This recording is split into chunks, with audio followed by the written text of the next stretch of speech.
आज हम अपनी कक्षा 6 के अध्याय 11 के बारे में पढ़ेंगे जो बीजगणित है। इसे हम इंग्लिश में अलजेब्रा कहते हैं। आज हम इसके भाग 1 को करेंगे। गणित की वह शाखा जिसमें हम दैनिक जीवन की विभिन्न समस्याओं को हल करने के लिए संख्याओं का अध्ययन करते हैं, अंकगणित या अर्थमेटिक कहलाती है। हमने अपने अध्यायों में प्राकृत संख्याओं के बारे में पढ़ा है जो संख्याएं 1 से शुरू होती हैं। उसके बाद हमने पूर्ण संख्याओं का अध्ययन किया जो संख्याएं 0 से शुरू होती हैं। हमने पूर्णांकों के बारे में भी पढ़ा है और हमने भिन्नों के बारे में भी अध्ययन किया है। ये सब संख्याएं अंकगणित के अंतर्गत आती हैं और उसके बाद हमने गणित की संक्रियाओं जोड़, घटा, गुणा और भाग के द्वारा इन संख्याओं के बारे में पढ़ा है। गणित की वह शाखा जिसमें हम 2 विमाओं और 3 विमाओं की आकृतियों अथवा आकारों का अध्ययन करते हैं, ज्यामिति या ज्योमेट्री कहलाती है।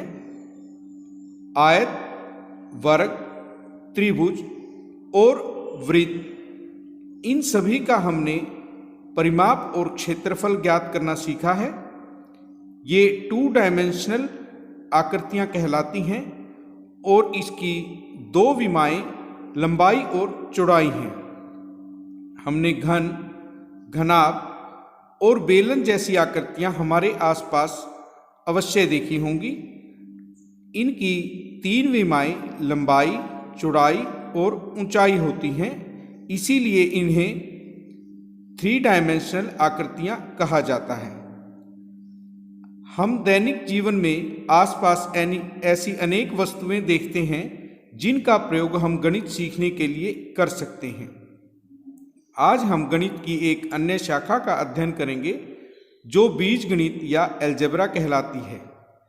गणित की वह शाखा जिसमें हम नियमों और सूत्रों को व्यापक रूप में लिखने के लिए अक्षरों, जिन्हें अल्फ़ाबेट्स का नाम दिया गया है, का प्रयोग करते हैं, बीजगणित या अलजेब्रा कहलाती है। हम अंग्रेजी के अक्षरों का प्रयोग करते हैं। क्या आपने कभी माचिस की तीलियों से गणित सीखा है? आप माचिस की तीलियों द्वारा इस प्रकार की विभिन्न आकृतियां बना सकते हैं। आज हम माचिस की तीलियों की सहायता से गणित के कुछ नियमों को सीखेंगे जो बीजगणित है। अमीना और सरिता माचिस की तीलियों से प्रतिरूप बना रही हैं। हम इसे एक्टिविटी के माध्यम से सीखते हैं जो बीजगणित के नियमों को दर्शाती हैं। ये अमीना है और ये सरिता है।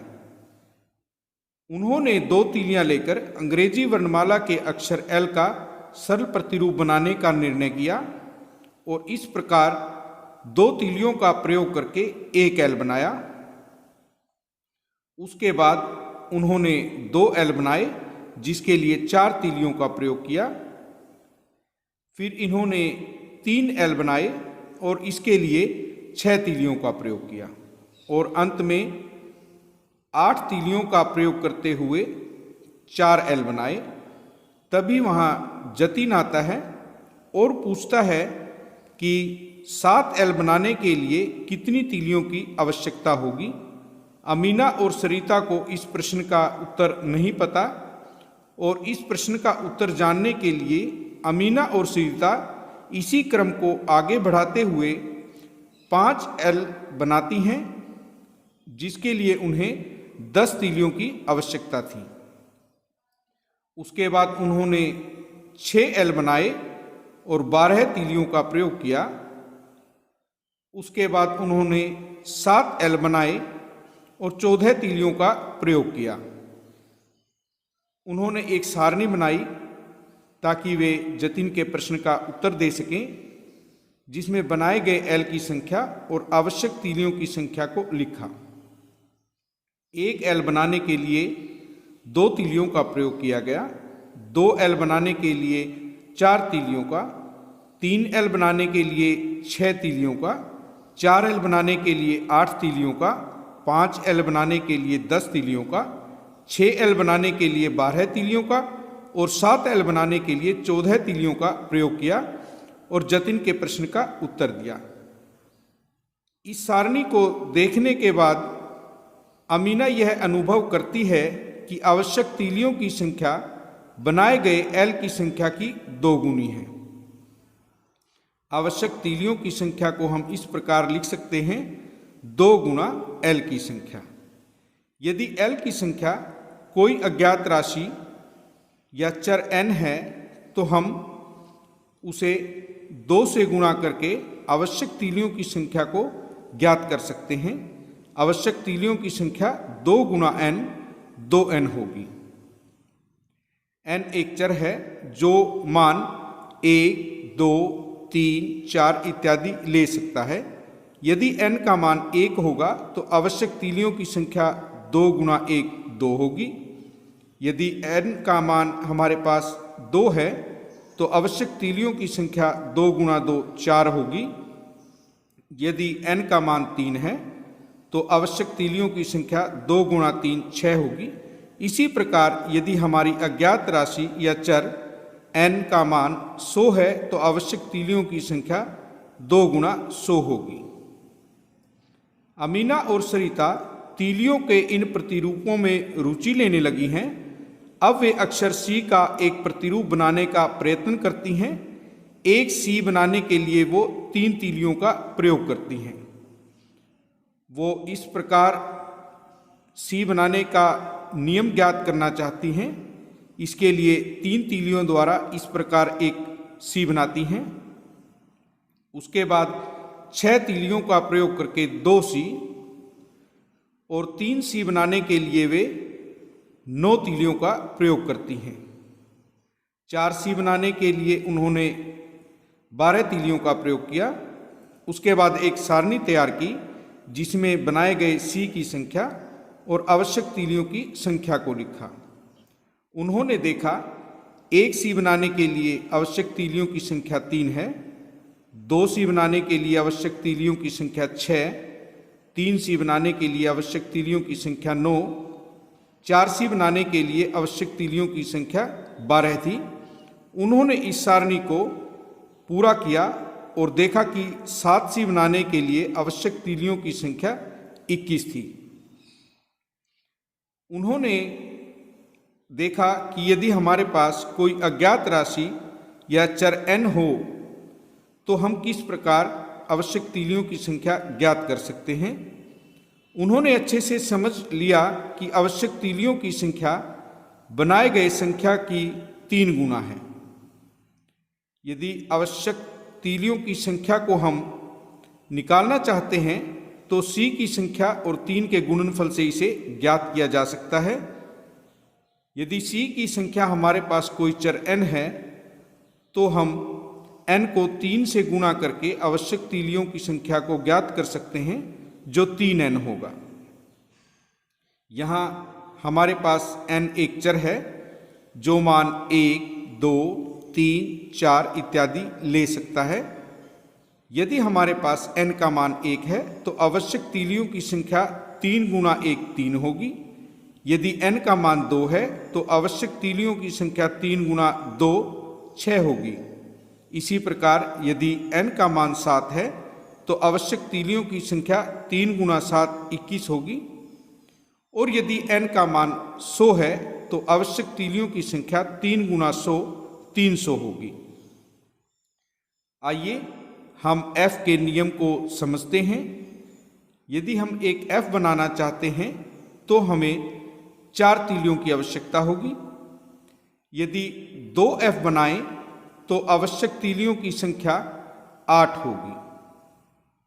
इसी प्रकार यदि हम 3 f बनाते हैं तो आवश्यक तीलियों की संख्या हमारे पास 12 होगी। इसके बाद हम एक सारणी तैयार करते हैं जिसमें बनाए गए f की संख्या और आवश्यक तीलियों की संख्या को लिखा गया है। एक f बनाने के लिए आवश्यक तीलियों की संख्या 4, 2 f बनाने के लिए आवश्यक तीलियों की संख्या 8, 3 f बनाने के लिए आवश्यक तीलियों की संख्या 12 है और यदि हम इस सारणी को इस प्रकार पूरा करें तो हम देख सकते हैं कि 7f बनाने के लिए आवश्यक तीलियों की संख्या 28 होगी। क्या आप बता सकते हैं कि f बनाने के लिए क्या नियम होगा? इसका जवाब मीना ने दिया कि यदि हमारे पास कोई चर n है तो आवश्यक तीलियों की संख्या को हम 4 गुना f की संख्या से ज्ञात कर सकते हैं, और f की संख्या n है तो हम 4 गुना n से आवश्यक तीलियों की संख्या को ज्ञात कर सकते हैं। 4 गुना n हमारा 4n के बराबर होगा। n एक वेरिएबल है जिसे हम चर कहते हैं।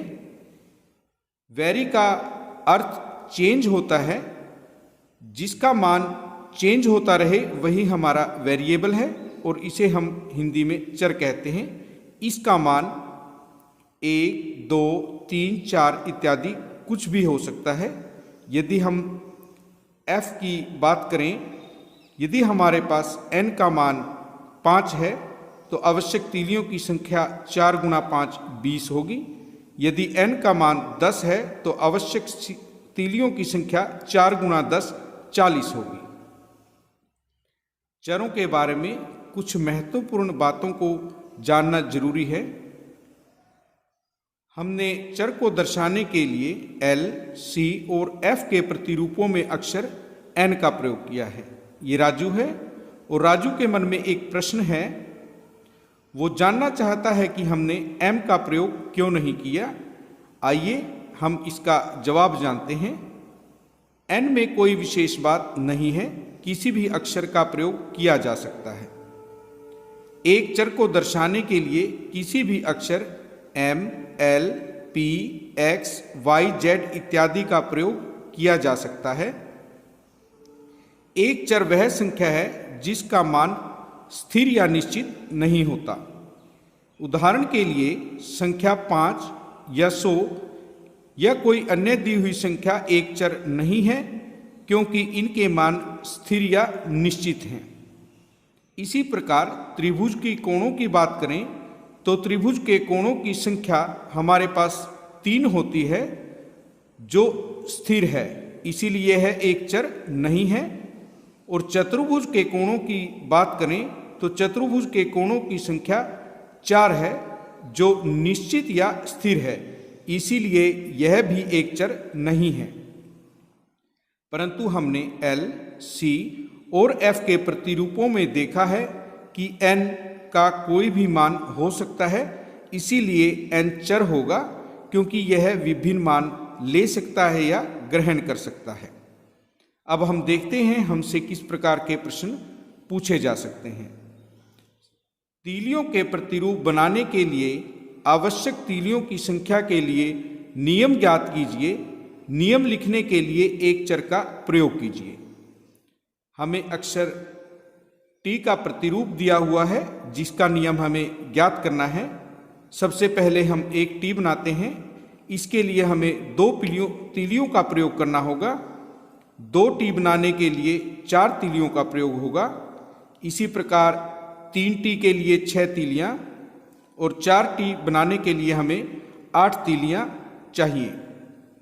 उसके बाद हम एक सारणी बनाते हैं जिसमें हम देखते हैं कि बनाए गए T की संख्या 1 है तो आवश्यक तीलियों की संख्या 2, बनाए गए T की संख्या 2 है तो आवश्यक तीलियों की संख्या 4 है। इसी प्रकार हम इस सारणी को आगे बढ़ाएं तो हम बनाए गए T की संख्या को 2 से गुणा करके आवश्यक तीलियों की संख्या को ज्ञात कर सकते हैं।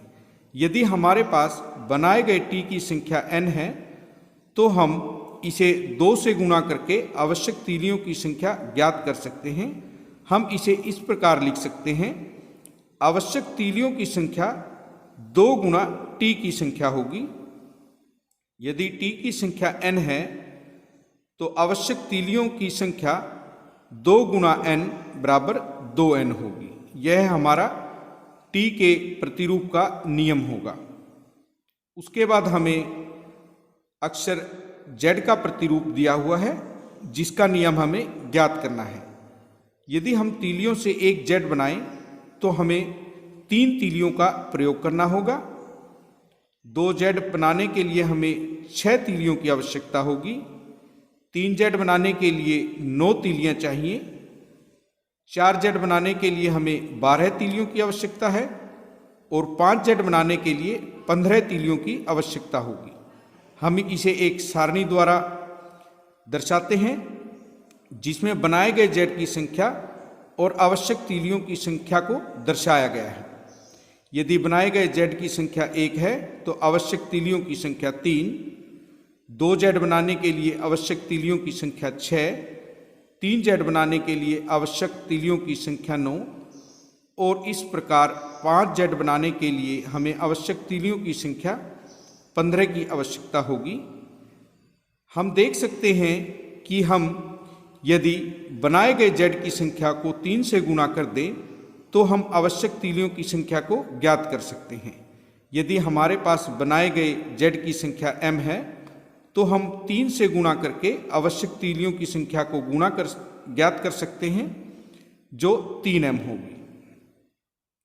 उसके बाद हमसे अक्षर u के लिए नियम पूछा गया है। सबसे पहले हम एक u बनाएंगे जिसके लिए हमें 3 तीलियों की आवश्यकता है और एक सारणी बनाते हैं जिसमें u की संख्या और आवश्यक तीलियों की संख्या को दर्शाया गया है।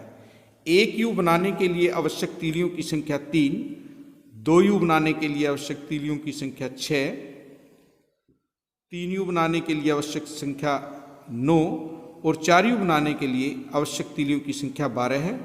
हम देख सकते हैं कि बनाए गए u की संख्या को यदि हम 3 से गुणा कर दें तो हमें आवश्यक तीलियों की संख्या प्राप्त होगी। यदि हमारे पास बनाए गए u की संख्या m है तो उसे 3 से गुणा करके हम आवश्यक तीलियों की संख्या को ज्ञात कर सकते हैं जो 3m होगा।